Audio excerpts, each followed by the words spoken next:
那些年妈妈不让买的文具，到底能用吗？唐诗300首。啥玩意呀？还学习用品？妈，你要感到骄傲啊！你女儿连上厕所都不放过学习的，一天下来就可以背几首诗。我的天哪！甚至擦完嘴还能保留着，考试作弊老师也不会发现。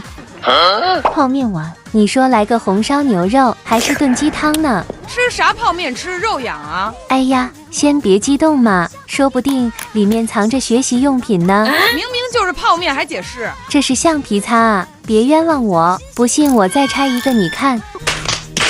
灭火器。天啊，你买灭火器干什么？这是笔啊，神奇吧？好好让你见识一下，别啥东西都以为是玩的，还能帮你喷喷小人。选择笔，你们是不是都有一样的烦恼？每次做选择题都很纠结，它就能帮到你啦，考试100分都不是梦。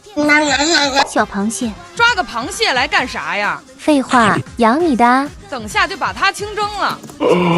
哈哈哈，人家是个小支架好吗？放什么它都能举着，反正就是有趣的灵魂。老干妈真的是人手必备啊，上课肚子饿了就能解解馋。老师肯定不让带的，别天真。我不信，凭什么本子不能带？